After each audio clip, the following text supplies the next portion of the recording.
আসসালামু আলাইকুম প্রিয় শিক্ষার্থী, তোমরা নিশ্চয়ই ভালো আছো। আমি মোহাম্মদ শরীফুল ইসলাম, প্রভাষক ও জীববিজ্ঞান বিভাগ, নবাব সিরাজদৌলা সরকারি কলেজ, নাটোর। আজকে আমি উপস্থিত হয়েছি তোমাদের অনার্স তৃতীয় বর্ষের জেনেটিক্স এই কোর্সটা নিয়ে আলোচনার জন্য। আজকে আমার আলোচনার বিষয় হার্শি অ্যান্ড চেস এর পরীক্ষার মাধ্যমে প্রমাণ করো ডিএনএ ভাইরাসের জেনেটিক বস্তু। এই টপিকটা নিয়ে আলোচনা করার জন্য তো শিক্ষার্থীরা তোমরা খেয়াল করো, মানে বলছে যে হার্শি অ্যান্ড চেস এর পরীক্ষার মাধ্যমে প্রমাণ করতে হবে যে ভাইরাসের জেনেটিক বস্তুটা ডিএনএ, অন্য কিছু না। তার আগে আমরা একটু জানি যে ভাইরাসটা কি। ভাইরাস হচ্ছে এক ধরনের কণা, যেটা তোমরা জানো ভাইরাস হচ্ছে হোস্ট স্পেসিফিক। এর দুইটা কম্পোনেন্ট থাকে, ভাইরাস এটা দুইটা কম্পোনেন্ট নিয়ে গঠিত। এক হচ্ছে নিউক্লিক অ্যাসিড, এটা হতে পারে ডিএনএ অথবা আরএনএ, যে কোনো একটি হবে। একসাথে কখনোই ভাইরাসের জেনেটিক বস্তু নিউক্লিক অ্যাসিড, ডিএনএ এবং আরএনএ একসাথে কখনোই থাকবে না, যে কোনো একটি থাকবে। যেমন আমরা খুব পরিচিত একটা ভাইরাস করোনা ভাইরাস, এর জেনেটিক বস্তু কি? ডিএনএ না আরএনএ? আরএনএ, কখনোই ডিএনএ থাকবে না। করোনাতে জেনেটিক বস্তু হচ্ছে আরএনএ। আর একটা কম্পোনেন্ট হলো প্রোটিন। এই দুইটা কম্পোনেন্টের সমন্বয়ে ভাইরাসের দেহটা গঠিত হয়। যখন ভাইরাস কোনো পোষকের বাহিরে থাকে তারা জড় পদার্থের মতো আচরণ করে, কিন্তু যখন নির্দিষ্ট পোষকের ভেতরে অবস্থান করে সে তখন জীবের মতো আচরণ করে। ঠিক আছে? তাহলে ভাইরাস যেহেতু দুইটা কম্পোনেন্ট, এক হচ্ছে নিউক্লিক অ্যাসিড হিসাবে যদি ডিএনএ থাকে তাহলে নিউক্লিক অ্যাসিড ডিএনএ, আর একটা হচ্ছে প্রোটিন। তাহলে তার জেনেটিক বস্তু ডিএনএ নাকি প্রোটিন? হার্শি এবং চেস তাদের পরীক্ষার মাধ্যমে এটাই প্রমাণ করেছেন যে ভাইরাসের জেনেটিক বস্তু ডিএনএ, প্রোটিন নয়। কিভাবে? তারা প্রথমে, আমরা জানি যে ভাইরাসে কি থাকে, ভাইরাসের ডিএনএ আছে। হ্যাঁ, এখন তুমি দেখো যে সালফার, এইটা প্রোটিনে থাকে সালফার। তারা কি করলো? ওই সালফারকে তেজস্ক্রিয় আইসোটোপ দ্বারা চিহ্নিত করলো, সালফার 35 এইটা দিয়ে চিহ্নিত করলো। আর ফসফেট একে তেজস্ক্রিয় 32 দ্বারা চিহ্নিত করলো। তো আমরা জানি যে প্রোটিনে সালফার থাকে কিন্তু ফসফেট থাকে না। তাহলে প্রোটিনে কি থাকে? প্রোটিনে সালফার থাকে কিন্তু ফসফেটটা থাকে না। আবার ডিএনএতে ফসফেট থাকে কিন্তু কোনো সালফার থাকে না। ঠিক আছে? তাহলে কি থাকে? প্রোটিনে সালফার থাকে আর ফসফেট থাকে না, আর ডিএনএতে ফসফেট থাকে কিন্তু সালফার থাকে না। তারা প্রথমে করলো কি, যে সালফার 35 এবং ফসফেট 32 নামে দুইটা তেজস্ক্রিয় আইসোটোপ চিহ্নিত করলো। এরপর চিহ্নিত করার পরে এরা কি করলো? একটা খাবার মিডিয়াম তৈরি করলো। ঠিক আছে? এখানে কিছু মিডিয়াম খাবার তৈরি করলো, যেই খাবারে নিউক্লিক অ্যাসিড এবং প্রোটিন মিক্স করলো। ওই প্রোটিনে সালফার 35 এবং ফসফেট 32 প্রয়োগ করলো। ঠিক আছে? এখন জানো যে এইরকম মিডিয়ামে কখনোই ভাইরাস গ্রো করতে পারবে না, কারণ ভাইরাস বাধ্যতামূলক পরজীবী, অর্থাৎ জীবের মধ্যে ছাড়া সে বংশবিস্তার করতে পারবে না। তো এরা প্রথমে এখানে ব্যাকটেরিয়া গ্রো করালো, নর্মাল কিছু ইকোলি ব্যাকটেরিয়া গ্রো করালো। ঠিক আছে? এর ভিতরে ব্যাকটেরিয়া কিছু দিল, আর 15 মিনিট পর ব্যাকটেরিয়ার সংখ্যা বৃদ্ধি করে। তো অসংখ্য, মানে 1000 যদি ব্যাকটেরিয়া দেয়, দেখা হচ্ছে যে কয়েক ঘন্টার মধ্যে হাজার লক্ষ কোটি ব্যাকটেরিয়া তৈরি হয়ে গেল। তখন এইখান থেকে সেই ব্যাকটেরিয়াকে আইসোলেট, মানে আলাদা করলো। তারপর দেখা গেল যে এই ব্যাকটেরিয়ার যে প্রোটিন, সেই প্রোটিনে সালফার 35 দেখা যাচ্ছে, এবং এর যে তোমার ডিএনএ, সেই ডিএনএতে ফসফেট 32 দেখা গেল। ঠিক আছে?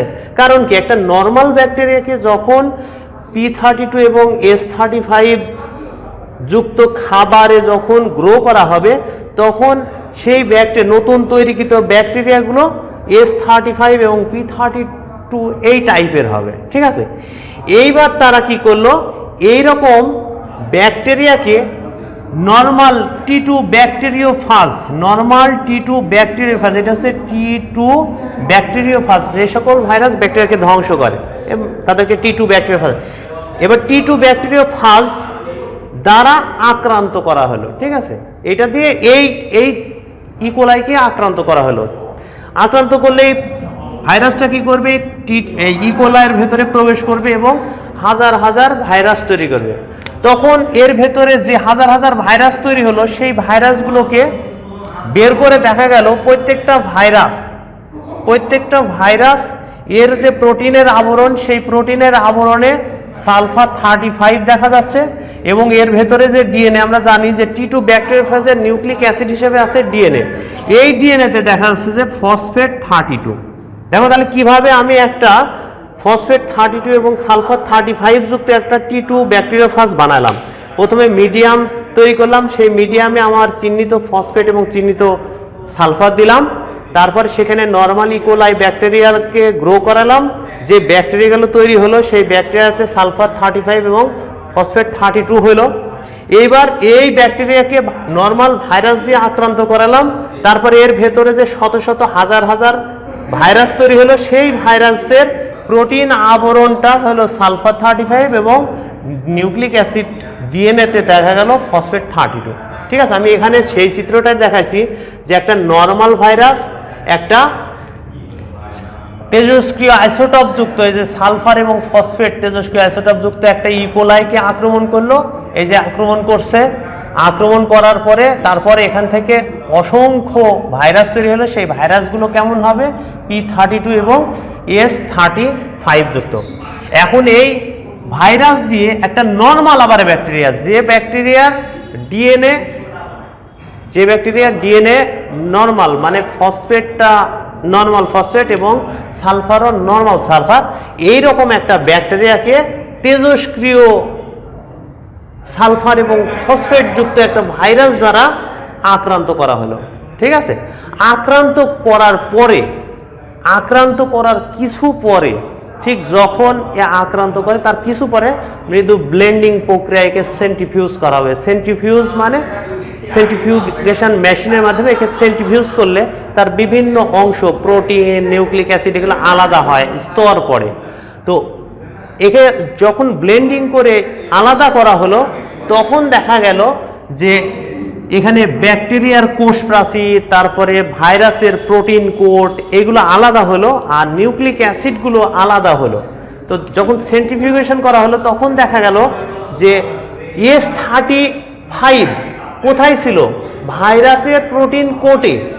তো যখন সেন্ট্রিফিউগেশন করা হলো, তখন এই যে কোটগুলো যে আলাদা করা হলো, সেই কোটে তোমার দেখা গেল সালফার 35।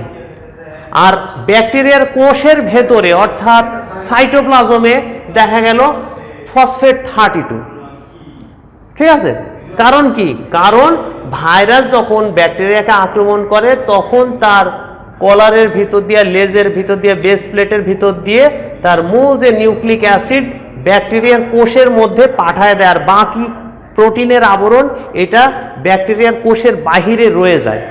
তো প্রোটিনের আবরণ যদি বাহিরে থাকে, কোটের বাহিরে থাকে, তাহলে কোটের বাহিরে সালফার 35 থাকবে, এটাই স্বাভাবিক। এভাবেই তারা প্রমাণ করছেন যে ডিএনএ হচ্ছে জেনেটিক বস্তু যেটা ব্যাকটেরিয়ার কোষের মধ্যে প্রবেশ করে। তারপর যখন আবার এখান থেকে অসংখ্য ভাইরাস তৈরি হচ্ছে, সেই ভাইরাসগুলো পরীক্ষা করে দেখা গেছে যে নতুন এই ভাইরাসের প্রোটিনের যে আবরণ, এখানে নর্মাল সালফার, এখানে কোনো 35 নাই, কিন্তু এখানে যে ডিএনএ, সেই ডিএনএটা হচ্ছে ফসফেট 32। এর মাধ্যমে একদম নিশ্চিতভাবে বললেন যে জেনেটিক বস্তু, ভাইরাসের জেনেটিক বস্তু ডিএনএ, কারণ ডিএনএই ব্যাকটেরিয়ার কোষের মধ্যে প্রবেশ করে এবং ব্যাকটেরিয়ার নিউক্লিক অ্যাসিডের উপরে প্রভাব বিস্তার করে হাজার হাজার ভাইরাস তৈরি করে। এবং এই ভাইরাসে আগে যেমন ডিএনএ ছিল অর্থাৎ P32, ঠিক ওই রকমই ডিএনএ যুক্ত ভাইরাস তৈরি করে এবং নতুন নর্মাল প্রোটিনের আবরণ তৈরি করে। এর মাধ্যমে তারা নিশ্চিতভাবে প্রমাণ করেন যে ভাইরাসের জেনেটিক বস্তু হচ্ছে ডিএনএ, প্রোটিন নয়। এবং এইটা পরবর্তীতে ইলেকট্রন মাইক্রোস্কোপ আবিষ্কারের পরে ইলেকট্রন মাইক্রোস্কোপের সাহায্যে নিশ্চিতভাবে প্রমাণিত হয় এবং ওনারা 1969 সালে এই পরীক্ষার জন্য নোবেল পুরস্কার প্রাপ্ত হন। প্রিয় শিক্ষার্থী, তোমরা যদি ক্লাসটা বুঝতে না পারো অবশ্যই কমেন্ট অথবা অন্যভাবে আমার সাথে যোগাযোগ করবা। আমি অবশ্যই তোমাদের সমস্যার সমাধান করার চেষ্টা করবো ইনশাল্লাহ। ভালো থেকো, আল্লাহ হাফেজ।